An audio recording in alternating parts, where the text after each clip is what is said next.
തെരഞ്ഞെടുപ്പിനെ അഭിമുഖീകരിക്കുന്നതിന് മുമ്പ് 2 വർഷം മുമ്പ് മാത്രം കേരളത്തിന്റെ ഗതാഗത മന്ത്രിയായ എനിക്ക് വളരെ വർഷങ്ങളായി നശിച്ചു കിടന്ന ഈ ബസ് സ്റ്റേഷനെ നവീകരിക്കാൻ ഒരു അവസരം കിട്ടി എന്ന് പറയുന്നത് വലിയൊരു ഭാഗ്യമായി ഞാൻ കരുതുകയാണ്.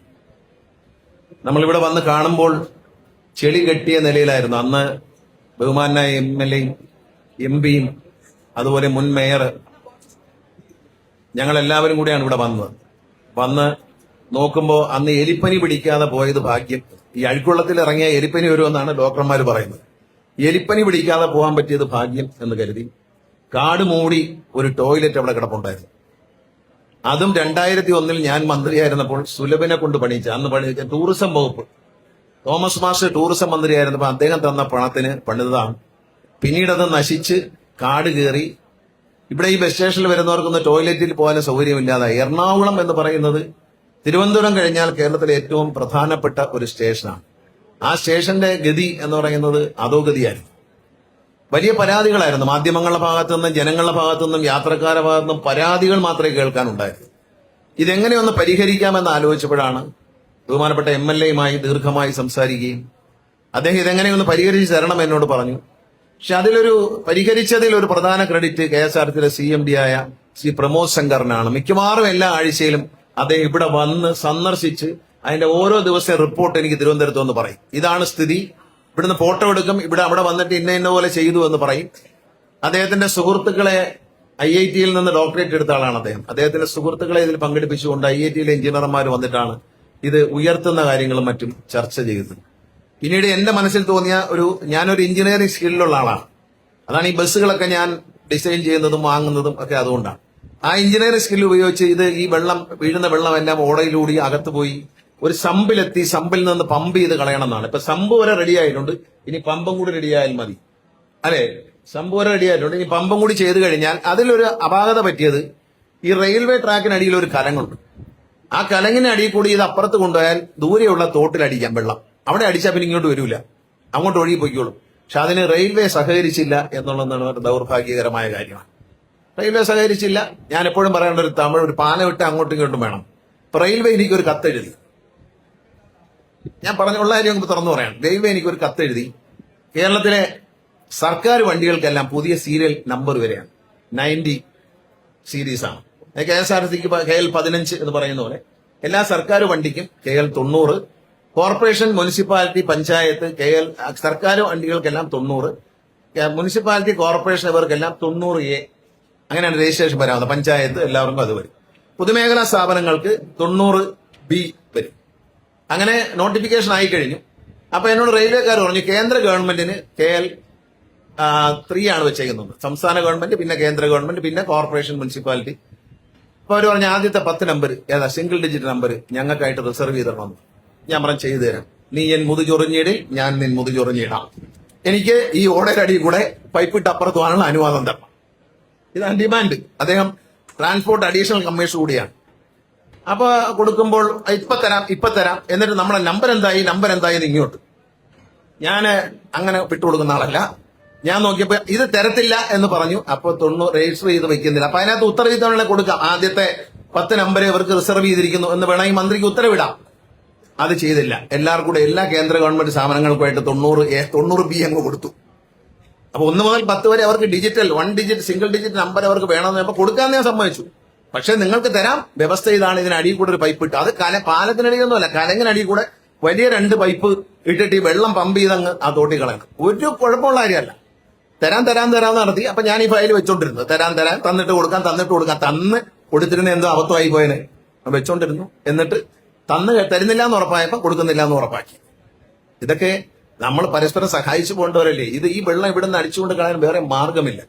ഇപ്പൊ ഇത് വെള്ളം ഇനി വരില്ല എന്നൊക്കെ പറയുന്നുണ്ടെങ്കിലും ഞാൻ മാധ്യമങ്ങൾ എന്നെ പിന്നീട് കളിയാക്കാൻ ഇടവരരുത്. ഞാൻ പറയാണ് പരമാവധി ചെയ്യാവുന്ന കാര്യങ്ങൾ ഞങ്ങൾ ചെയ്തു. MLAക്ക് പറയാം, പരമാവധി ചെയ്യാവുന്ന ഒരു സിവിൽ എഞ്ചിനീയറിംഗുമായി ബന്ധപ്പെട്ട് PWD ഉദ്യോഗസ്ഥരും IIT നിന്ന് വന്ന ഉദ്യോഗസ്ഥരും എല്ലാവരും പറഞ്ഞതനുസരിച്ച് നമ്മൾ പരമാവധി ചെയ്തിട്ടുണ്ട്. പെരുമഴ വരുമ്പോൾ ഈ റോഡ് പൊങ്ങി നിൽക്കുകയാണ്, അപ്പുറത്തെ സ്റ്റേഡിയം നിറഞ്ഞ് വെള്ളം കിടക്കുകയാണ്. ഇവിടെ വെള്ളം വന്നുമ്പോൾ ഗണേഷ് കുമാർ നമ്മളെ മണ്ടനാക്കി എന്ന് പറയരുത്. ഞാൻ പരമാവധി ചെയ്തു. ഇന്നിപ്പോ അറിയാൻ കഴിഞ്ഞ 2 ദിവസം മഴ പെയ്തു നന്നായിട്ട്, എന്നിട്ട് വെള്ളം കയറിയില്ല എന്ന് പറഞ്ഞു. അതായിരിക്കില്ല എപ്പോഴും ഉള്ള സ്ഥിതി. പക്ഷെ വെള്ളം പമ്പ് ചെയ്തുകൂടി കളയാൻ കഴിഞ്ഞാൽ വരില്ല എന്ന് ഉറപ്പ് പറയാം. വരാതിരിക്കട്ടെ എന്ന് പ്രാർത്ഥിക്കാം. കാരണം നമ്മളെ കൊണ്ട് ചെയ്യാവുന്ന ഒരു വൃത്തിയാക്കലിന്റെ ഭാഗമായിട്ട് വെള്ളം വരാതിരിക്കാനുള്ള എല്ലാ കാര്യങ്ങളും നല്ല വൃത്തിയായിട്ട് തന്നെ എഞ്ചിനീയർമാർ ചെയ്തിട്ടുണ്ട്. അത് നല്ല വൃത്തിയായിട്ട് തന്നെ പണി ചെയ്തു, നല്ല ഫിനിഷിങ്ങോടെ തന്നെ ചെയ്തു. അതിന് ഞാൻ അവരെ അഭിനന്ദിക്കുകയാണ്. പിന്നെ ഇതിപ്പോ ആർക്കും പ്രവചിക്കാൻ കഴിയത്തില്ല. കാരണം ഈ റോഡിൽ നിന്ന് എന്തുമാത്രം വെള്ളം ഇങ്ങോട്ട് വരും എന്നുള്ള കാര്യം പ്രവചിക്കാൻ പറ്റില്ല. പിന്നെ പുറയിലത്തെ തോട്ടിൽ നിന്ന് അഴുക്കുവെള്ളം കയറത്തില്ല. അവിടെ ഒരു റീറ്റെയിനിങ് വാള് പണിയണം എന്ന് ഞാൻ പറഞ്ഞു. ഒരു ഹൈറ്റുള്ള ഒരു വാള് പണിതിട്ടുണ്ട്. അതുകൊണ്ട് ആ തോട്ടിൽ കിടക്കുന്ന അഴുക്കുവെള്ളം ഇങ്ങോട്ട്, അവിടെ അഴുക്കുവെള്ളം പോകുന്ന മാലിന്യ ജലം പോകുന്നതാണ്, അതിന് ഇങ്ങോട്ട് കയറൂല എന്ന് ഉറപ്പുണ്ട്. പക്ഷെ ഈ റോഡിൽ നിന്ന് വെള്ളം വരാനുള്ള സാധ്യതയുണ്ട്. പക്ഷെ അതിന്റെ ഉള്ളിലേക്ക് കയറില്ല എന്നാണ് നമ്മളെല്ലാവരും പ്രതീക്ഷിക്കുന്നത്. പരമാവധി വെള്ളം ഒഴുകി പോകാനുള്ള സംവിധാനം ചെയ്തിട്ടുണ്ട്. ഇനി ഈ സമ്പിലൊരു വലിയ 2 മോട്ടറും കൂടി വെക്കണം. അടിയന്തരമായിട്ട് MD വെക്കും. ആരെയും സ്പോൺസറെ കിട്ടിയില്ലെങ്കിൽ KSRTC തന്നെ വെക്കും. ഇത് ഒറ്റ കാര്യം എനിക്ക് പറയാനുണ്ട്, വൃത്തിയാക്കി വെക്കണം. KSRTC ഇങ്ങനെയുള്ള കാര്യങ്ങൾ ഇപ്പൊ ദാരിദ്ര്യമില്ല. ഞങ്ങൾ പല കാര്യങ്ങളും ചെയ്യുന്നത് ഇരയിട്ട് മീൻ പിടിക്കാന്ന് പറയും. ഉണ്ടായിട്ടല്ല, ഒരുപാട് പൈസ ചാക്കി കെട്ടി വെച്ചിട്ടല്ല. പക്ഷേ ചില കാര്യങ്ങൾ ചെയ്യേണ്ടതായിട്ടുണ്ട്. അത് ചെയ്തില്ലെങ്കിൽ ശരിയായി. ഇവിടെ സുലഭിനെ നമ്മൾ കൈമാറി. ടോയ്ലറ്റ് വളരെ മനോഹരം, നല്ല വൃത്തിയായി. MLA തന്നെ പറഞ്ഞു എയർപോർട്ടിലെ പോലെ നല്ല വൃത്തിയായി സൂക്ഷിക്കുന്നുണ്ട്. കൊട്ടാരക്കരയിൽ കൈമാറി, തകർന്നു കിടന്നത് അവര് തന്നെ റിപ്പയർ ചെയ്ത് കൈമാറി. കോട്ടയത്ത് കൈമാറിയപ്പോ അവിടുത്തെ KSRTC ഉദ്യോഗസ്ഥർ തന്നെ അവർക്കെതിരെ പരാതി കൊടുക്കുകയാണ്. ഇവര് വടക്കേ ഇന്ത്യക്കാരാണ്, ഇവരെ കയ്യും കാലും പിറക്കിയാണ് ഇവിടെ വരും. അവര് പറഞ്ഞു ഞങ്ങൾ എടുക്കൂലെന്ന് പറഞ്ഞു. അവസാനം ഞാൻ ഒറ്റയാള് MD എന്റെ അടുത്ത് കൊണ്ടുവന്നു, സാറേ ഇവർ ഒരു സ്റ്റേഷനെ എടുക്കത്തുള്ളൂ, വേറെ ഒന്നും എടുക്കാൻ അവർ തയ്യാറല്ല, അവർക്ക് പേടിയാണ് കേരളത്തിൽ എന്ന് പറഞ്ഞു. ഞാൻ പറഞ്ഞു ഞാനാണ് മന്ത്രി, നിങ്ങൾ എടുത്തിരിക്കും നടത്തിയിരിക്കും എന്ന് ഞാൻ ഉറപ്പ് കൊടുത്തു. ഞാൻ കൊടുത്ത ഉറപ്പിന്റെ പുറത്ത് അവരിവിടെ നിന്നു. കോട്ടയം എടുത്ത് വൃത്തിയാക്കി. കോട്ടയത്തെ ഇവരങ്ങോട്ട് തുടങ്ങിയ ഉടനെ അവിടെ നിന്ന് കുറെ ആൾക്കാർ, നമ്മുടെ KSRTC-യിലുള്ള ആരെയാണ്, മുനിസിപ്പാലിറ്റിക്ക് പരാതി, രഹസ്യമായിട്ട് കള്ളപ്പേരിൽ പരാതി. മാലിന്യം എല്ലാം ഇവര് തട്ടിയാൽ, ആരോ കൊണ്ട് തട്ടിയ മാലിന്യം ഇവരെ തലയിൽ വെച്ചു കൊടുത്ത് അവരൊക്കെ ഫൈനടിക്കലും ബഹളവും. അവസാനം ഇത് ചെയ്യുന്ന ആരാന്ന് ഞാൻ കണ്ടുപിടിച്ചു. അയാളെ കാസർഗോഡേക്ക് ഫലം മാറ്റി. പലരെയും വെച്ച് ശുപാർശ ചെയ്തു. ഞാൻ പറഞ്ഞു അത് വിട്ടുള്ള കളി മതി. അയാൾ എന്നെ നേരിട്ട് എന്തും പറഞ്ഞു. ഞാൻ പറഞ്ഞു അത് നടക്കൂല. ഒരു മയവും കാണിച്ചില്ല. കാരണം വെച്ചാൽ നമ്മുടെ ഒരു നല്ല കാര്യം, യാത്രക്കാർ എങ്ങനെ വരും ഇതിനകത്ത്? നല്ല ടോയ്ലറ്റ് വേണം, നല്ല ഭക്ഷണം കിട്ടണം, നല്ല വിശ്രമിക്കാനുള്ള സൗകര്യം വേണം. ഇതാണ് ആദ്യം ചെയ്തത്. ഈ സ്ത്രീകൾക്കും കുട്ടികൾക്കും ഫാമിലിയായിട്ട് വിശ്രമിക്കാനുള്ള മുറി എന്ന ആശയം ഞാൻ കൊണ്ടുവന്ന ആശയമാണ്. ഞാൻ മന്ത്രിയാവുന്നതിന് മുമ്പേ ഞാൻ വരച്ചു വെച്ചിരുന്ന, മന്ത്രിയാവുമെന്ന് വിചാരിച്ചല്ല, ആരെങ്കിലും ഒരു മന്ത്രിക്ക് ഇത് പറഞ്ഞു കൊടുക്കാം എന്ന ആഗ്രഹത്തോടുകൂടി ഞാൻ വരച്ചു വെച്ചതാണ്. ഞാൻ വരച്ചു വെച്ചാണ് ഈ ഗ്ലാസ് കൊണ്ടുള്ള, ഈ എല്ലാവർക്കും സുതാര്യമായി സ്ത്രീകൾക്കൊക്കെ സുരക്ഷിതമായിട്ട് ഇരിക്കത്തക്ക രീതിയിൽ ബസ് വരുമ്പോൾ കാണാൻ പറ്റുന്ന ഗ്ലാസ് കൊണ്ടുള്ള എയർ കണ്ടീഷൻ ചെയ്ത വിശ്രമമുറി. അത് എല്ലാ സ്ഥലത്തും ചെയ്തു തന്ന വിവോവാണ്. വിവോ കമ്പനിക്കാരാണ്. കോഴിക്കോട് ചെയ്തു, പത്തനംതിട്ട, അല്ലെ, കൊട്ടാരക്കര ഇപ്പൊ നമ്മൾ പുതിയ കെട്ടിടം പണിയുന്നോണ്ട് ചെയ്തില്ല, തിരുവനന്തപുരം, എല്ലാ സ്ഥലത്തും അവരാണ് ചെയ്തത്. ഇവിടെ നമുക്ക് വീഗാലാൻഡ് ചെയ്തു തന്നു, അവരാണ് ചെയ്തു തന്നത്. അങ്കമാലിയിലും വിവോ ആണ് ചെയ്തു തന്നത്, പാലക്കാട് ചെയ്തു തന്നു വിവോ. എല്ലാ സ്ഥലത്തും നമ്മളിപ്പോ AC വെയിറ്റിംഗ് റൂം ഉണ്ട്. ഈ AC വെയിറ്റിംഗ് റൂം ഉള്ളത് കൊണ്ട് ഫാമിലി ആയിട്ട് വരുന്നവർക്ക് വളരെ സൗകര്യമാണ്. മൊബൈൽ ചാർജ് ചെയ്യാം.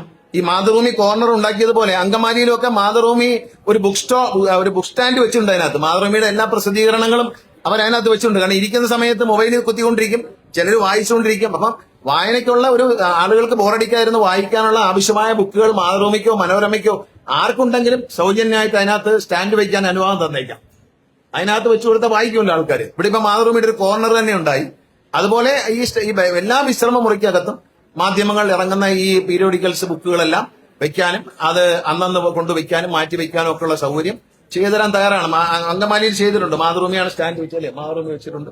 അപ്പൊ അങ്ങനെ മാധ്യമങ്ങൾ മുന്നോട്ട് വന്നാലേ ചെയ്യാൻ, ആളുകൾക്ക് അവിടെ ഇരുന്ന് ഇരിക്കുമ്പോൾ വായിക്കാം, കഥകളൊക്കെ വായിച്ചിട്ട് ബുക്ക് അവിടെ വെച്ചിട്ട് പോകണം എന്നേ ഉള്ളൂ. അതൊരു വലിയ സൗകര്യമായി മാറിയപ്പോൾ യാത്രക്കാരുടെ എണ്ണം കൂടി.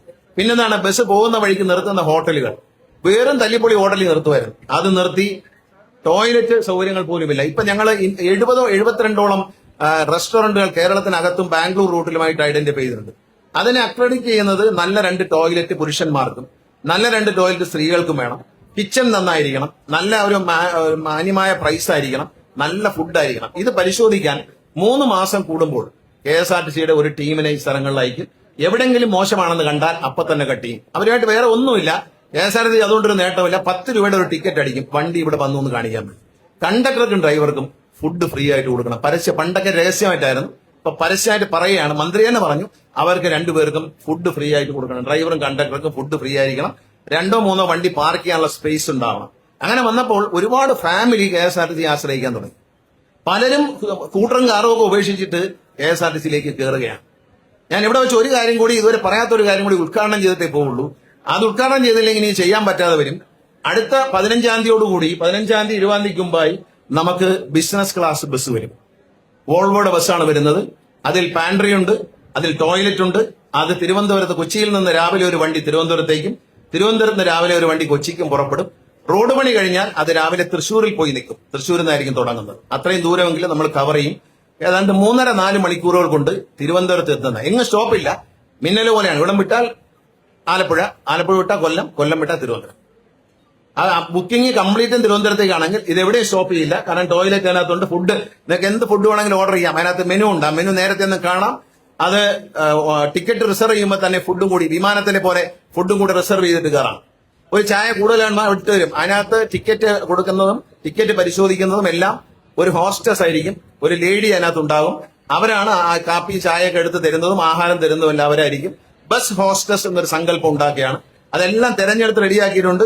വണ്ടി വരുമ്പോൾ ഞാനൊന്ന് ഓടിച്ചു നോക്കും. അത് കഴിഞ്ഞാൽ വണ്ടി ഉദ്ഘാടനം ചെയ്തിരിക്കുന്നു. വണ്ടി ഓടാൻ നേരത്തെ ഇലക്ഷൻ കമ്മീഷന്റെ പ്രഖ്യാപനം വരുന്നതിന് മുമ്പേ വണ്ടി ഉദ്ഘാടനം ചെയ്തിരിക്കുന്നു.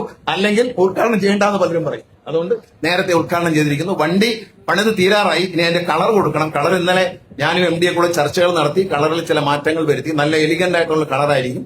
ഫ്ലാഷി ആയിട്ടുള്ള കളറായിരിക്കില്ല. പക്ഷെ കുറച്ചൊരു ബിസിനസ് എക്സിക്യൂട്ടീവ് ലുക്കുള്ള ഒരു വണ്ടിയായിരിക്കും. എല്ലാ സൗകര്യവും ഉണ്ട്. അതിനകത്ത് ടോയ്ലറ്റ് ഉണ്ട്. അതിനകത്ത് അതിന്റെ ടോയ്ലറ്റ് ഒക്കെ വെച്ചേക്കുന്ന സ്ഥലമൊക്കെ ഉണ്ടെങ്കിൽ നിങ്ങൾ ഞെട്ടിപ്പോവും. പാൻട്രി ഉണ്ട്. എല്ലാ സൗകര്യങ്ങളും ഉണ്ട്. അതിനകത്ത് ബസ് ഹോസ്റ്റസ് ആയിരിക്കും. ഡ്രൈവറും ഉണ്ടാവും, ബസ് ഹോസ്റ്റസും ഉണ്ടാവും. ടിക്കറ്റ് ചെക്ക് ചെയ്ത് കയറ്റുന്ന അവരായിരിക്കും. ബാക്കി എല്ലാ കാര്യങ്ങളും ആഹാരം കൊടുക്കുന്നതും മറ്റു കാര്യങ്ങളെല്ലാം അവര് അറ്റ് യുവർ സർവീസ് ആയിട്ട് ഉണ്ടാവും. വിമാനത്തിലുള്ളതുപോലെ ഒരു ഹോസ്റ്റസിനെ നമ്മൾ ഈ 2 ബസ്സിലും വെക്കും. ഇവിടുന്ന് അങ്ങോട്ടും അവിടുന്ന് ഇങ്ങോട്ടും. അത് ചില ഒരുപക്ഷെ മലയാളിയാകണം എന്നില്ല ഈ വയ്ക്കുന്ന ആള്. കാരണം മലയാളികൾക്ക് ഒരു ചെറിയ കുഴപ്പമുണ്ട്. നമ്മളെല്ലാം ട്രെയിനിങ് കൊടുക്കും. 4 ദിവസം അതനുസരിച്ച് 5ാമത്തെ ദിവസം അത് വൃത്തിയിടാക്കും. പിന്നെ അവരത് ഊരും പോലെ ചെയ്യും. പക്ഷെ ഈ വടക്കേന്ത്യയിൽ നിന്നൊക്കെ വരുന്ന ആൾക്കാരാണെങ്കിൽ ലേഡീസ്, പെൺകുട്ടികൾ, നമ്മള് നോർത്ത് ഈസ്റ്റേൺ സ്റ്റേറ്റുകളിൽ നിന്നൊക്കെ വരുന്ന ഒരു ബ്യൂട്ടി പാർലർ നിൽക്കുന്ന കുട്ടികളുണ്ട്. ഇപ്പൊ എങ്ങനെ പഠിപ്പിച്ചാലും അത് തന്നെ ചെയ്യും എല്ലാ ദിവസവും. നമ്മളുള്ള സത്യം പറയണമല്ലോ. അങ്ങനെ ആരെങ്കിലും നോക്കാനാണ് ഞാൻ MDയോട് പറഞ്ഞത്. കാരണം വെച്ചാൽ ഈ പഠിപ്പിച്ചു കൊടുക്കുന്ന കാര്യം കൃത്യമായി പാലിക്കണം. ഡ്രസ്സിങ്ങിന്റെ കാര്യത്തിലായാലും ഒക്കെ. ഇവിടെ തന്നെ ഒരു മെഷീൻ കിട്ടിയാലും പറഞ്ഞു. നല്ല വിലയുള്ള ഒരു മെഷീനാണ് കിട്ടിയേക്കുന്നത്. ഈ തറ മുഴുവൻ വൃത്തിയാക്കാൻ പറ്റുന്ന ഒരു മൂവി ആവുന്ന ഒരു വലിയ മെഷീനാണ് കിട്ടിയേക്കുന്നത്. ആ മെഷീൻ 2 ദിവസം ഉപയോഗിക്കും. 3ാമത്തെ ദിവസം പ്ലഗ് വലിച്ചു പൊട്ടിച്ച് ചീത്തയാക്കിയിട്ട് ഇവിടെ ഒതുക്കി ഇട്ടിട്ട് ചൂലും കൊണ്ടിറങ്ങും. അതുകൊണ്ട് ഒരു കാര്യം കൂടി ഞാൻ പറയാം. Thiruvananthapuram bus station cleaning contract കൊടുത്തിരിക്കുകയാണ്.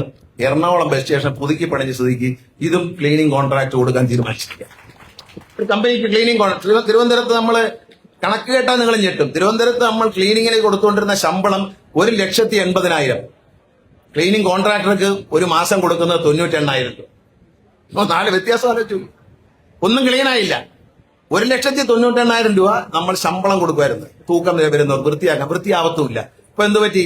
നമ്മൾ സൂപ്പർവിഷൻ മാത്രമേ ഉള്ളൂ. അവര് ക്ലീൻ ചെയ്യും. മാസം 98,000 രൂപ കൊടുത്താൽ മതി. അപ്പൊ അതാ ലാഭം.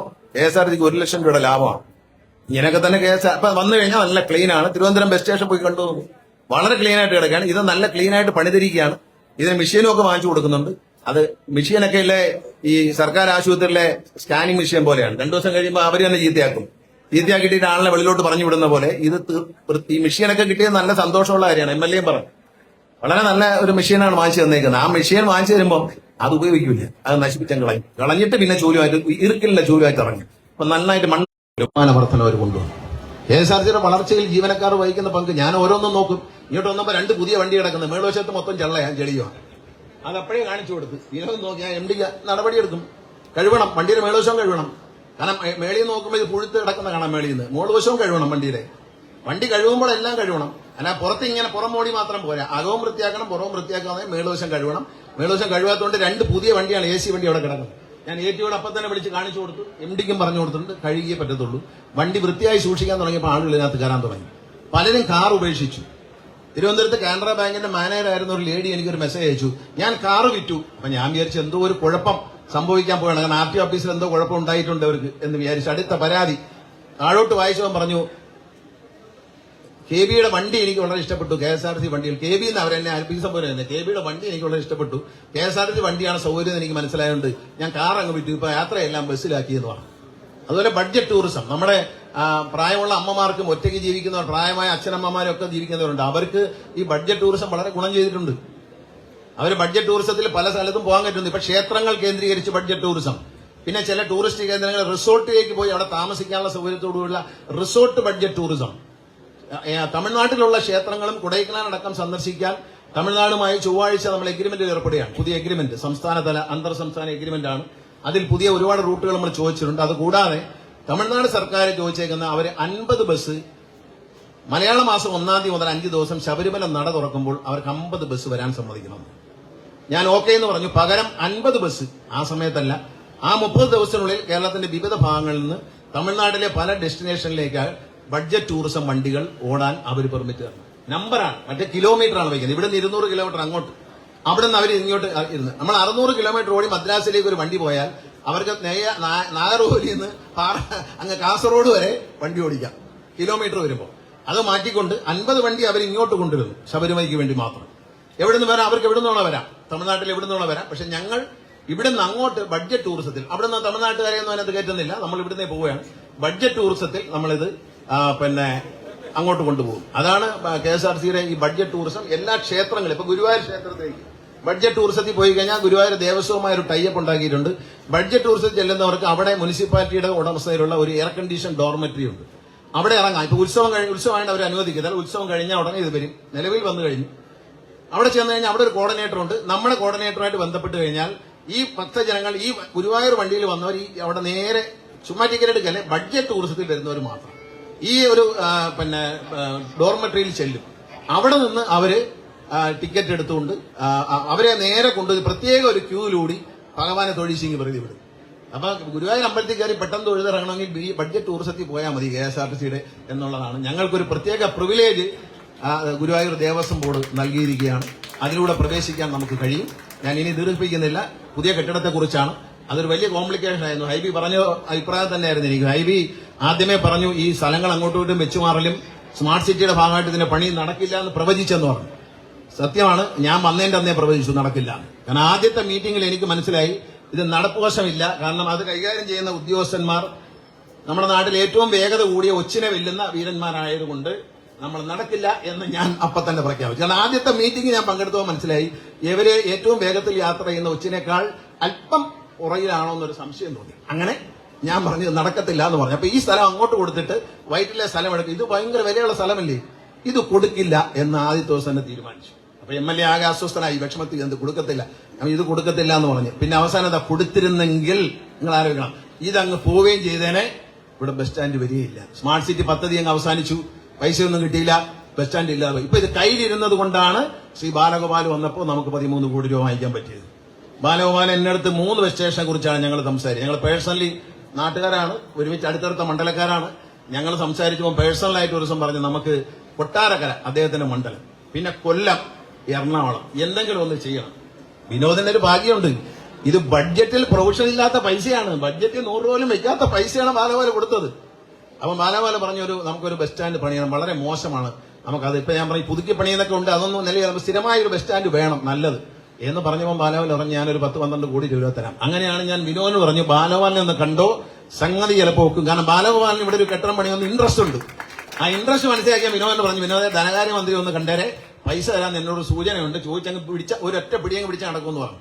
അങ്ങനെ ഇവിടെ ബാലഗോപാൽ ഒന്നും പിടിച്ചു കെട്ടി ഇവിടെ കൊണ്ടുവന്ന് കാണിച്ചപ്പോൾ തന്നെ ബാലഗോപാൽ 12 കോടി പറഞ്ഞു. പിന്നെ വരച്ചു വന്നപ്പോൾ ഈ 1-ാം ഘട്ടം തീർക്കാൻ 13 കോടി വേണമെന്ന് പറഞ്ഞു. അത് ബാലഗോപാൽ എന്നോട് ചോദിച്ചു, ഞാൻ പറഞ്ഞു അതേ നിവൃത്തിയുള്ളൂ, കൊടുക്കൂന്ന് പറഞ്ഞു. ശരി കൊടുത്തേക്കാന്ന് പറഞ്ഞു. ബഡ്ജറ്റിൽ പ്രൊവിഷൻ ഇല്ലാതെയാണ് വിനോദിന് ബാലഗോപാൽ 13 കോടി രൂപ കൊടുത്തത്. കാരണം 100 രൂപയെങ്കിലും ടോക്കൺ പ്രൊവിഷൻ വയ്ക്കണം. ഇതൊരു സ്പെഷ്യൽ കേസാണ്. കാരണം എല്ലാം പണി KSRTCയുടെ ചരിത്രത്തിൽ ഏറ്റവും കൂടുതൽ ബസ് സ്റ്റേഷൻ പണിയുന്ന കാലഘട്ടം ഇതാണ്. ഈ ഞാൻ മന്ത്രിയായി വന്ന ഈ 2 വർഷത്തിനുള്ളിലാണ് ഏറ്റവും കൂടുതൽ bus stand. Muvattupuzha bus stand Kuzhalnadan എന്നും കരഞ്ഞുകൊണ്ട് ഒരു വിധത്തിൽ തീരൂല, അത് പണി പൂർത്തിയാക്കി ബുധനാഴ്ച അത് ഉദ്ഘാടനം ചെയ്യാമെന്നാണ് വിചാരിക്കുന്നത്. അതിന്റെ പണി തീരാതെ കിടന്ന പണി പറഞ്ഞ സമയത്ത് ഞാൻ കുഴൽനാട് പറഞ്ഞു 20-ാം തീയതി ഇന്ന മാസം 20-ാം തീയതിക്ക് ടെൻഡർ വിളിച്ചിരിക്കും. എനിക്ക് പറഞ്ഞു MLA ഫണ്ടിൽ ഞാൻ കുറച്ചുകൂടെ ഫണ്ട് തരുമെന്ന് പറഞ്ഞു. കറക്റ്റ് 20-ാം തീയതി 19-ാം തീയതി ടെൻഡർ വിളിച്ചു കൊടുത്തു. PWD ആണ് എല്ലാവർക്കും ചെയ്യുന്നത്. ഞാനും റിയാസ് മിനിസ്റ്ററുമായിട്ട് സംസാരിച്ചിട്ട് KSRTCയുടെ മുഴുവൻ വർക്കുകളും PWD കൈമാറി. കാരണം വെച്ചാൽ MLA-മാർക്ക് PWD വർക്കുകൾ റിവ്യൂ ചെയ്യാനുള്ള ഒരു സംവിധാനമുണ്ട്. KSRTC ഇത് പണിയാനുള്ള സംവിധാനമില്ല. അതുകൊണ്ട് എന്ത് പറ്റി, ഹിന്ദുസ്ഥാൻ ലാറ്റക്സിനെ ഏൽപ്പിക്കുക, കേരയിൽ കോർപ്പറേഷനെ ഏൽപ്പിക്കുക, നടക്കത്തേയില്ല. ചെങ്ങന്നൂരൊക്കെ കേരയിൽ കോർപ്പറേഷൻ വെച്ച് എല്ലാം എടുത്ത് ദൂരെ കളഞ്ഞിട്ട് PWD ഏൽപ്പിച്ചു. അവരെല്ലാം ചെങ്ങന്നൂർ ബസ് സ്റ്റേഷൻ കല്ലിട്ടു, കൊട്ടാരക്കര ബസ് സ്റ്റേഷൻ കല്ലിട്ടു, പിന്നെ കായംകുളം ബസ് സ്റ്റേഷൻ, ഏറ്റവും കൂടുതൽ ബസ് സ്റ്റേഷൻ ഉണ്ടാക്കുന്ന കാലഘട്ടമാണ്. കായംകുളം ബസ് സ്റ്റേഷൻ ടെൻഡർ കല്ലിട്ടു, ടെൻഡർ വിളിച്ച് കോൺട്രാക്ടർ എടുത്ത് എഗ്രിമെന്റ് ഇട്ട് കഴിഞ്ഞു. അപ്പൊ പണി ഉടനെ തുടങ്ങും. കായംകുളം ബസ് സ്റ്റേഷൻ കണ്ടു കഴിഞ്ഞാൽ സാധാരണ ഒരു പെട്ടി പോലെ ഇരിക്കുന്ന ബസ് സ്റ്റേഷൻ ഒന്നുമല്ല, നല്ല ഒരു കപ്പൽ ഇങ്ങനെ കരയിൽ കയറി കിടക്കുന്നോലിരിക്കും. ഹൈവേയിൽ നിന്ന് നോക്കിക്കഴിഞ്ഞാൽ ഒരു കപ്പൽ കിടക്കുന്നോലിരിക്കും. ഇവിടെ പണിയുന്ന ബസ് സ്റ്റാൻഡും ഏറ്റവും ആധുനികമായ ഡിസൈനിലാണ്. പഴയ ബസ് സ്റ്റാൻഡ് ഡിസൈൻ എല്ലാം മാറി. ഇന്ന് തൃശ്ശൂർ പുതിയ ബസ് സ്റ്റാൻഡിന്റെ കല്ലിടയാണ്. പിന്നെ പുതിയ ബസ് സ്റ്റാൻഡുകൾ ആലുവയിൽ തുറന്നു. ആലുവയിൽ തുറന്നതിന് ഇന്നും നമ്പർ ഇട്ട് കിട്ടിയിട്ടില്ല. കാരണം അവിടെ STP വെച്ചില്ല, നമ്പർ ഇട്ട്. പത്തനംതിട്ട എത്രയോ വർഷമായി, 8 കൊല്ലം 10 കൊല്ലമായി പണിഞ്ഞിട്ട് നമ്പർ ഇടാത്തോണ്ട് കട വാടകയ്ക്ക് കൊടുക്കാൻ പറ്റില്ല. അങ്ങനെ ഒരു ചോദിക്കാൻ നാഥനും നമ്പോക്കും ഇല്ലാതെ കിടന്ന് നശിച്ച് ഇതെല്ലാം പോവുകയാണ്. പത്തനംതിട്ട ബസ് സ്റ്റാൻഡ് വാടകയ്ക്ക് കൊടുത്താൽ തന്നെ മാസം ഒരു 50 ലക്ഷം രൂപ വാടക. അത്രയ്ക്കധികം കടയുണ്ട് അതിനകത്ത്. വാടക കൊടുക്കുന്ന നിവൃത്തിയില്ല, കാരണം അതിന് നമ്പർ ഇട്ടിട്ടില്ല. പാലക്കാട് നമ്പർ ഇടാതെ തന്നെ കുറെ ആളുകളെ കയറ്റിങ്ങിരുത്തി. പാലക്കാട് മുനിസിപ്പാലിറ്റി നമ്പർ ഇട്ട് വരത്തില്ല. കുറെ ആളുകൾ വഴി കയറി അങ്ങ് പാത്രം വെച്ച് അലുമിനിയം ഷെഡ് ഒരു കടയും അടിച്ചു വെച്ച് ഫ്രണ്ടിലിരിക്കുക. നിസ്സാര വാടക അതോട്ട് തരുന്നുമില്ല. എന്നിട്ട് എവന്മാര് സിവിൽ കോടതിയിൽ പോയി കേസ് പറഞ്ഞു. മുമ്പിരുന്ന ഒരു മന്ത്രിയുടെ പാർട്ടിക്കാരെ അറേഞ്ച് ചെയ്ത് കൊടുത്താ. ഏതായാലും കൊള്ളാം, അവിടെ കയറി ഇരുന്നു. അമ്മമാർ ഇറങ്ങുന്നുമില്ല, മുനിസിപ്പാലിറ്റി നമ്പർ വിടുന്നില്ല. ഇപ്പൊ കേസ് ഹൈക്കോടതി വരെ എത്തി. ഇവരെല്ലാം സർവ്വ സിവിൽ കോടതിയിലും സിവിൽ കേസ് കൊടുത്തിരിക്കുക. അവിടെ എല്ലാം കൊടുത്തേക്കാം. പാലക്കാട് വടക്കൻ സർവ്വ സ്ഥലത്തും കൊണ്ടുകൂടെ കോടതി ഉള്ളിടത്തെല്ലാം കേസ് കൊടുത്തേക്കും. അവന്മാര് കുത്തകക്കാർ ഇതിനകത്ത് കയറി പറ്റും. ഈ കടകൾ എടുക്കാൻ വേണ്ടി ഒരു കുത്തക ടീമുണ്ട്. അവര് ക്യാന്റീൻ അങ്ങനെയായിരുന്നു. ക്യാന്റീൻ അവസാനിപ്പിച്ചു. കാരണം ക്യാന്റീൻ ടെൻഡർ വിളിച്ചാൽ നല്ല രീതിയിൽ നടത്താൻ വരാൻ തയ്യാറല്ല, ഉഴപ്പിയെ നടത്തണം. അതുകൊണ്ടാണ് ഞാൻ ക്യാന്റീൻ വേണ്ട, പകരം റോഡിൽ ആൾക്കാർ നല്ല ഹോട്ടലുകളിൽ നിർത്തി കഴിക്കട്ടെ എന്ന് തീരുമാനിച്ചു. ഈ കോവിഡിന് ശേഷം ധാരാളം നല്ല റെസ്റ്റോറന്റുകൾ റോഡ് സൈഡിലൊക്കെ തുടങ്ങിയിട്ടുണ്ട്. അവർക്കൊരു വരുമാനമാവട്ടെ. പല ചെറുപ്പക്കാരും തുടങ്ങിയ ഒരു സ്വയം തൊഴിൽ കണ്ടെത്തിയ ഒരു മാർഗത്തിന് ഒരു ഉപകാരമാവട്ടെ എന്ന് ഞാൻ വിചാരിച്ചു. അങ്ങനെയാണ് അത് ചെയ്തത്. ഇത് പുതിയ മന്ദിരം വളരെ മനോഹരമായിരിക്കും. അവിടെ ആദ്യഘട്ടത്തിൽ ബസ് വരുന്നതിനും പോകുന്നതിനും സൗകര്യം ഉണ്ടാവും, ടോയ്ലറ്റ് ഫെസിലിറ്റി ഉണ്ടാവും, പിന്നെ ടിക്കറ്റ് കാര്യങ്ങളൊക്കെ കൈകാര്യം ചെയ്യാനുള്ള ജീവനക്കാർക്ക് വിശ്രമിക്കാനുള്ള സൗകര്യം വരെ അതിനകത്ത് ഉണ്ടാവുള്ളൂ. ബാക്കിയെല്ലാം ഈ കെട്ടിടത്തിൽ തുടരും തൽക്കാലം. അതിന്റെ 2ാം ഘട്ടം ഒരു 10 കോടി രൂപ വരേണ്ടതുണ്ട്. 2ാം ഘട്ടം അത് കോൺക്രീറ്റ് ബിൽഡിംഗ് ആണ്, സൈഡിലാണ്.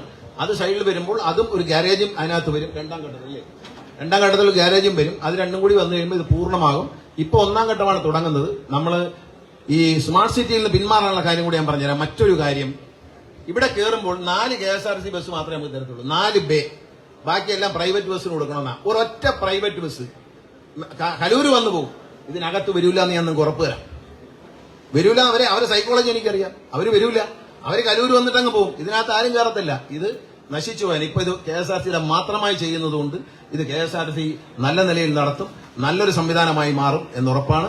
ഇതിനുവേണ്ടി ഏറ്റവും അധികം പരിശ്രമിച്ച നമ്മുടെ MLA ഉണ്ട്, അദ്ദേഹത്തെ ഞാൻ അനുമോദിക്കുകയാണ്. ഹൈബീഡൻ 2 കോടി രൂപ നേരത്തെ കൊടുത്തിരുന്നു. അത് KSRTCയിൽ ഒരു എഞ്ചിനീയറിംഗ് വിങ് ഉണ്ടായിരുന്നു, അവരാണ് നശിപ്പിച്ചത്. അതിനെ നാശമാക്കി, അത് പൊളിച്ചു കളയേണ്ടി വന്നു. അത് വിജിലൻസ് കേസായിട്ട് കിടക്കുകയാണ്. നമ്മൾ വളരെ പ്രയാസപ്പെട്ടാണ് അത് പൊളിച്ചു കളഞ്ഞത്. അതില് വന്ന ഉദ്യോഗസ്ഥരെ എല്ലാം സർവീസിൽ നിന്ന് പിരിച്ചുവിട്ടു. ഇപ്പൊ KSRTCക്ക് ഒരു സിവിൽ വിങ് എന്നൊരു സംഭവം ഒഴിവാക്കുകയാണ് ഞങ്ങൾ. അത് വേണ്ട എന്നുള്ളതാണ്. PWD ചെയ്യട്ടെ എന്നുള്ളതാണ്. പരിചയസമ്പന്നരായ PWD എഞ്ചിനീയർമാർ ചെയ്യും. ഡിസൈൻ ചെയ്തിരിക്കുന്ന എല്ലാം PWD ആണ്. നമ്മൾ നല്ല നിലയിൽ കെട്ടിടം നിർമ്മാണം തുടങ്ങിയാൽ വളരെ വേഗത്തിൽ തീരും. ഇതിൽ നല്ലൊരു ഭാഗം സ്റ്റീലിന്റെ വർക്കാണ്. അത് വേറെ സ്ഥലത്ത് നിന്ന് കാസ്റ്റ് ചെയ്താണ് വരുന്നത്, വന്ന് പിടിപ്പിക്കലാണ്. ബേസിക് വർക്ക് മാത്രമേ ഇവിടെയുള്ളൂ. ബാക്കിയെല്ലാം സ്റ്റീലിൽ ചെയ്തു വരെയാണ് വെളിയിൽ നിന്ന്. അതുകൊണ്ട് പെട്ടെന്ന് പണി തീരുമെന്നാണ് വിശ്വസിക്കുന്നത്. എല്ലാവിധ നന്മകളും നേർന്നുകൊണ്ട് വേഗത്തിൽ പണി തീരട്ടെ എന്ന് ആശംസിച്ചുകൊണ്ട് ഈ പുതുക്കി പണിത ബസ് സ്റ്റേഷൻ നാശമാക്കാതെ എല്ലാവരും സൂക്ഷിക്കണം. ജീവനക്കാരത് ചെയ്യണം. അതുപോലെ ഇന്നിവിടെ വന്നപ്പോൾ KSRTC ഈ വർക്ക്ഷോപ്പിന് ഒരു ലീക്ക് ഉണ്ടായിരുന്നു, റൂഫ് ലീക്ക് ഉണ്ടായിരുന്നു. അത് KSRTC തന്നെ പൈസ കൊടുത്ത് അത് ചെയ്തിട്ടുണ്ട്.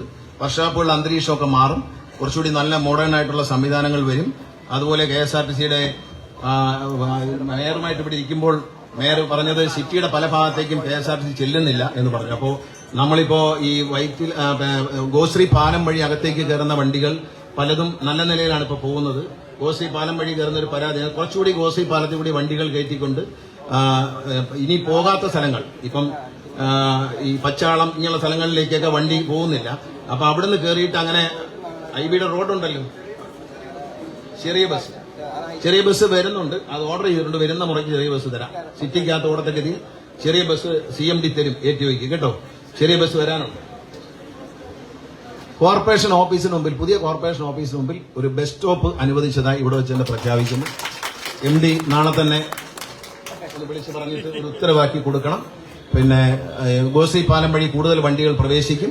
കാരണം അത് കാക്കനാട് ഭാഗത്തേക്കൊക്കെ ഇപ്പൊ പോകുന്നുണ്ട്.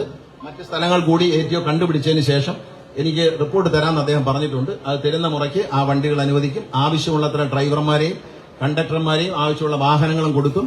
KSRTC ഒരു ബുദ്ധിമുട്ടുമില്ല. KSRTC രക്ഷപ്പെടും. നിങ്ങൾ ജീവനക്കാരോട് ഞാൻ പറയുന്നു, എങ്ങനെങ്കിലും തെരഞ്ഞെടുപ്പ് പ്രഖ്യാപിക്കുന്നതിന് മുമ്പ് കടം എവിടെന്നെങ്കിലും സർക്കാരിൽ നിന്ന് പൈസ ഒപ്പിച്ച് നിങ്ങൾക്ക് DA തരുന്ന കാര്യവും ഞാൻ ആലോചിച്ചുകൊണ്ടിരിക്കുകയാണ്. എല്ലാം ചെയ്തു. ഞാൻ ബഹുമാനപ്പെട്ട മുഖ്യമന്ത്രിയോട് സംസാരിച്ചിട്ടുണ്ട്. അദ്ദേഹം ധനകാര്യമന്ത്രിയോട് സംസാരിക്കാന്ന് പറഞ്ഞു. നമ്മുടെ കയ്യിൽ പൈസ ഇല്ലാത്തതുകൊണ്ട് സർക്കാർ എന്ത് തരണം, അതിന് വേണ്ടിയിട്ട് ഞാൻ ബാലഗോപാലിനോട് സംസാരിച്ചു. കൊടുക്കുന്നത് പറഞ്ഞാൽ ഒരു ദിവസം മതി. അതൊക്കെ പറഞ്ഞതാണ്. ഞാൻ പോകുന്നതിന് മുമ്പ് തന്നിട്ട് പോകണമെന്ന് എനിക്കൊരു ആഗ്രഹമുണ്ട്. കാരണം ശമ്പളം 1-ാം തീയതി തന്നവനാണ്, ഒരുമിച്ച് തന്നവനാണ്. അപ്പൊ ഇതൊക്കെ വരുമ്പോൾ അതുകൂടി ആയാലും എനിക്കൊരു സന്തോഷം. നിങ്ങളെ DA ഒന്നും പിടിച്ചു വെക്കുന്നതിനൊന്നും എനിക്ക് താല്പര്യമുള്ള ആളല്ല. എന്റെ കയ്യിൽ ഉണ്ടെങ്കിൽ എനിക്കറിയാം, ആ നിമിഷം ഞാൻ തരും. അതിനകത്ത് വേറെ സംശയമൊന്നുമില്ല. ഞാൻ ബഹുമാനപ്പെട്ട മുഖ്യമന്ത്രിയുടെ കാര്യം സംസാരിച്ചിട്ടുണ്ട്. അദ്ദേഹം ബാലഗോപാലുമായിട്ടൊന്ന് സംസാരിക്കാം, ധനകാര്യമന്ത്രിയുമായിട്ടൊന്ന് സംസാരിക്കാം. കാരണം എന്താ, ഈ വർഷാവസാനമായതുകൊണ്ട് ഖജനാവിൽ ലിക്വിഡിറ്റിയുടെ പ്രശ്നമുണ്ട്, പൈസ ഇല്ലായ്മയുടെ ഒരു പ്രശ്നമുണ്ട്. വർഷാവസാനം വരുമ്പോൾ എല്ലാ പേയ്മെന്റും ഒരുമിച്ച് കൊടുക്കേണ്ട ഒരു സമയമാണ്. ഞങ്ങൾ വേറൊരു പ്രപ്പോസൽ 1000 കോടി രൂപ ഉടനെ കിട്ടാനുള്ള പ്രപ്പോസൽ ഞാൻ രഹസ്യമായിട്ട് വെച്ചിരിക്കണം, അദ്ദേഹത്തിന് പറഞ്ഞിട്ടുണ്ട്. അത് അടുത്ത മന്ത്രിസഭാ യോഗം പാസ്സായാൽ ഒരു മാർച്ച് അവസാനം ആകുമ്പോഴത്തേക്ക് 1000 കോടി രൂപ ഖജനാവിലേക്ക് വരാനുള്ള ഒരു പരിപാടിയുണ്ട്. അത് ഇപ്പൊ വെളിയിൽ പറയുന്നത് ശരിയല്ല, അതുകൊണ്ട് പറയുന്നില്ല. അത് ട്രാൻസ്പോർട്ടുമായിട്ട് ബന്ധപ്പെട്ടതാണ്. അത് വലിയൊരു ആനുകൂല്യം ജനങ്ങൾക്കും കിട്ടുന്ന ഒരു കാര്യമാണ്. അത് നടപ്പിൽ വന്നാൽ ഈ ലിക്വിഡിറ്റി ഉണ്ടാവും. അപ്പൊ ലിക്വിഡിറ്റി ഉണ്ടാക്കി കൊടുക്കുന്നതിന്റെ കാരണം എന്ന് പറയുന്നത് ഇതുകൂടിയൊക്കെ ഒന്ന് അനുവദിച്ചു തരണം എന്ന് വിചാരിച്ചിട്ടാണ്. തീർച്ചയായിട്ടും ബഹുമാനപ്പെട്ട മുഖ്യമന്ത്രി അതിൽ ഇടപെടാമെന്ന് സമ്മതിച്ചിട്ടുണ്ട്. അദ്ദേഹം ഒന്ന് സംസാരിച്ചതിന് ശേഷം എന്നോട് പറയും. അദ്ദേഹം അത് പോസിറ്റീവായിട്ട് തന്നെയാണ് അദ്ദേഹം എന്റെ റിക്വസ്റ്റ് സ്വീകരിച്ചിരിക്കുന്നത്. നിങ്ങളിവിടെ ഒന്ന് പ്രാർത്ഥിച്ചോളുക നടക്കാനായിട്ട്. ഈ തരാൻ പോകുന്നവരെ മനസ്സൊരു മനസ്സാണ്. ആ മനസ്സൊന്ന് അലിയാൻ വേണ്ടി നിങ്ങളോട് പ്രാർത്ഥിക്കണം. എന്റെ മനസ്സലിഞ്ഞിട്ടുണ്ട്, പക്ഷെ അത് കൊണ്ട് കാര്യമില്ല. തരേണ്ടവർ മനസ്സലിയാൻ വേണ്ടി എല്ലാവരും ഒന്ന് ജീവനക്കാരൊന്ന് പ്രാർത്ഥിച്ചോളൂ എന്ന് മാത്രം പറയുന്നു. നിങ്ങളുടെ ഇവരുടെ അനുവാദത്തോടെ ഈ പുതുക്കി പണിത ഈ മന്ദിരത്തിന്റെയും അതുപോലെ പുതുതായി നിർമ്മിക്കുന്ന മന്ദിരത്തിന്റെയും ശിലാസ്ഥാപനവും നിർവഹിച്ചായി അറിയിക്കുന്നു. നന്ദി, നമസ്കാരം.